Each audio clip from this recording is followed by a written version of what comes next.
ఇవన్నీ చాలా లోతైనవి, బాగా సెన్సిటివ్. కానీ ఇలాంటివి ఒక మాట మాట్లాడాలి అంటే చాలా చాలా ఆలోచించి దీన్ని ఎలాంటి పర్యవసనాలు ఎదుర్కోవాల్సి వస్తుంది ఇవన్నీ ఆలోచించే మేము మాట్లాడతాం. ప్రత్యేకించి జనసేన నుంచి గత 2019 నుంచి 2024 వరకు వారి పాలనలో, వైసీపీ పాలనలో చాలా సంఘటనలు జరిగినాయి. రిలీజియస్గా దాన్ని ఒక సెన్సిటివ్ ఇష్యూ జరిగినాయి మాట్లాడటానికి. ఉదాహరణకి రామతీర్థంలో రామచంద్రమూర్తి శ్రీరాముడు, ఈ దేశం కొలిచే శ్రీరామచంద్రుడి విగ్రహాన్ని శిరిచ్ఛేదం చేస్తే ఎవడో ఆకతాయి చేశాడు, ఎవడో పిచ్చోడు చేశాడు. పిఠాపురంలో అశుద్ధంతో విగ్రహాలని చేస్తే ఒక గుడిలో దాన్ని కూడా ఎవడో పిచ్చోడు చేశాడు. ఈ కల్తీల నేపథ్యం గురించి మనం ఎవరి గురించి మాట్లాడుకోవాలి, వాళ్ళ గురించి తెలుసుకోవాలి కొంత. అలాగే దుర్గమ్మ వారి ఆలయంలో వెండి విగ్రహాలు మన దొంగతనం జరిగితే ఇవి పోతే ఇంకోటి కొనుక్కుందాం, దీనికి ఏంటి బిల్డింగ్లుగా మేడలు కడతాం, మిద్దెలు కడతామా. అలాగే అంతర్వేదిలో రథం కాలిపోతే ఎవడో పిచ్చోడు చేశాడు. ఇలాంటి సంఘటనలు నెల్లూరు నుంచి మొత్తం రాష్ట్రం నలుమూలల 219 సంఘటనలు ఇలాంటివి జరిగినాయి. డెసక్రేషన్ ఆఫ్ టెంపుల్స్, దేవాలయాలు కావచ్చు, దేవాలయ పరిసర ప్రాంతాలు, దేవాలయాలు అపవిత్రం చేయడం. ఎక్కడ కూడా ఒక్కరి నిర్ణయం తీసుకున్న దాఖలాలు ఎక్కడా లేవు.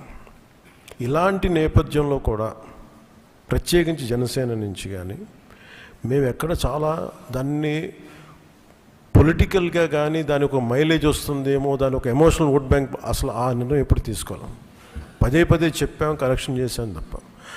అంత నిబద్ధత పాటించిన మేము స్వామివారి పాదాల చెంత రక్షింపబడ్డ గౌరవ ముఖ్యమంత్రి నారా చంద్రబాబు గారు కానీ చాలా జాగ్రత్తగా అప్రమత్తతోనే మాట్లాడతాం, చాలా జాగ్రత్తగా మాట్లాడతాం. ఎన్డీఏ సమావేశంలో మా అందరినీ ఉద్దేశించి మేమందరం కూర్చొని మాట్లాడే సమయంలో NDDM, national dairy development board, ఈ రిపోర్టు గౌరవ ముఖ్యమంత్రి గారు మాకు చదివి వినిపించారు. 3 రిపోర్ట్స్లో ఒక దాంట్లో వెజిటబుల్ ఆయిల్స్, నెయ్యి లేదు ఇందులో, అంటే ఏ స్థాయికి వీళ్ళు చేశారని చెప్తూ దాంట్లో ఒక రిపోర్ట్లో ఫిష్ ఆయిల్ ఉందనేది, ఇంకో దాంట్లో బీఫ్ టాలో ఉందనేది, ఇంకో దాంట్లో లాడ్ పంది కొవ్వు ఉందనేది, ఇంకో దాంట్లో గొడ్డు కొవ్వు ఉందనేది.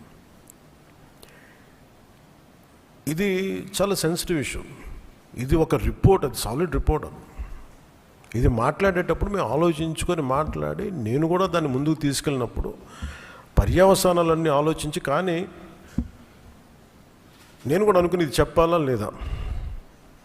ముఖ్యమంత్రి గారు చెప్పారు దీన్ని ఎంత తీసుకెళ్ళాలి, ఎందుకంటే మా భయం ఏంటంటే సెన్సిటివ్ అయ్యి మనం చేసేసామా. భగవంతుడితోటి మీకు గతంలో చెప్పినట్టుగా రామచంద్రమూర్తిగా విగ్రహం తల నరికేస్తే రామతీర్థంలో దాన్ని చేయడం మళ్ళీ ఇప్పుడు చేసి దీని మీద మనం తప్పుగా అనుకుంటారా లేదు. బేసిక్గా అందరం ప్రతి మతాన్ని గౌరవించే సంస్కృతి ఇది.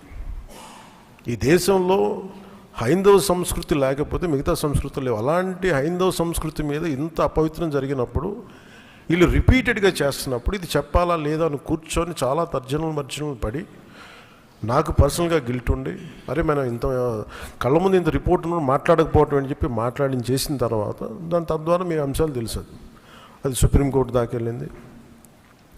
కొంతమంది మీరు ఇట్లా అన్నారు, లార్జ్కి లబ్ధన్నారు, మాకేం పోతే 5 సంవత్సరాలు మేమే ఉంటాం, మాకు ఆ భయాలు లేవు.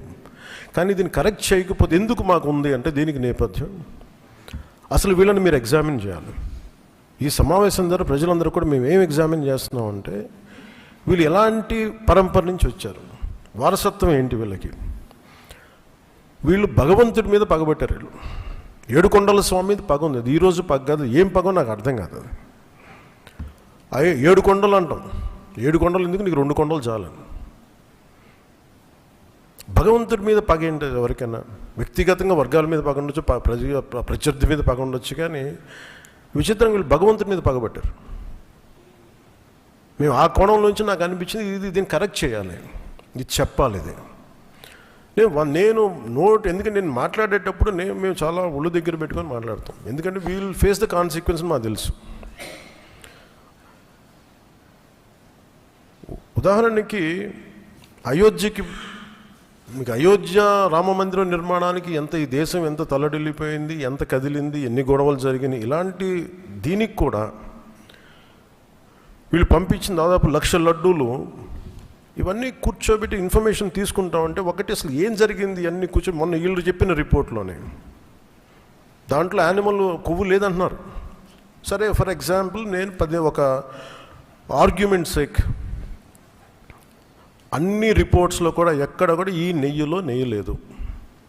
59,70,000 పైచిలుకు కిలోలు ఉండే 59,70,000 కిలోల నెయ్యి మీరు ఇది ఈ కల్తీ నెయ్యి అనకూడదు, దీన్ని కల్తీ వనస్పతి, కల్తీ పామాయిల్ అనాలి దీన్ని. ఇవి దీంతో కలిపి ఇన్ని కోట్ల లడ్డూలు చేసిన తర్వాత దాంట్లో 1,00,000 లడ్డూలు అక్కడ కూడా పంపించారు, అయోధ్య కూడా పంపించారు.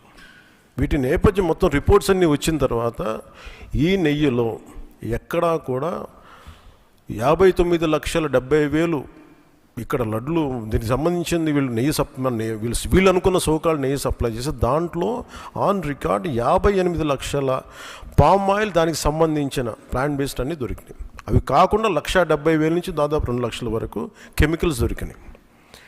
ఇవి ఆన్ రికార్డ్ వాళ్ళు కొన్నట్టు. మీకు టీటీడీకి మేము ఇన్ని లక్షలు 59 లక్షల పైచులకు నెయ్యి సప్లై చేసామంటే ఆ పర్టికులర్ కంపెనీ 58 లక్షల పైచులకు వీళ్ళు మనకి పామ్ ఆయిల్ దానికి సంబంధిత అన్నీ కొన్నారు. అలాగే 1,70,000 ఈ కెమికల్స్ కొన్నారు. ఇవన్నీ చాలా ఆన్ రికార్డ్ దొరికారు. ఎక్కడా కూడా సిబిఐ కానీ ఎక్కడ క్లీన్ చిట్ ఇవ్వలేదు. క్లీన్ చిట్ ఎక్కడ ఇవ్వలేదు. వాళ్ళు వెరీ క్లియర్ కట్గా చెప్పింది ఈ నెయ్యిలో పూర్తిగా ఇది ప్లాంట్ బేస్డ్, అంటే ఇది దీంట్లో నెయ్యి మన పాల నుంచి పాల కొవ్వు నుంచి రావాల్సింది, దీంట్లో ఇది లేదు. చాలా చాలా స్పష్టంగా అది చెప్పారు. మిగతాయి మేము నిర్ధారించలేకపోతాం, మా దగ్గర ఇన్ఫర్మేషన్ లేదు అనేది ఒక రిపోర్ట్ వాళ్ళు చెప్పింది. అలాగే national dairy development board very క్లియర్గా చెప్పింది దీంట్లో ఫిష్ ఆయిల్, అలా గొడ్డు కొవ్వు, పంది కొవ్వు, ఇవన్నీ లార్డ్ మన ఇంగ్లీష్ పదాలతో ఇవి ఉండే అవకాశాలు ఉన్నాయి. చాలా స్పష్టంగా వాళ్ళు ఇచ్చారు.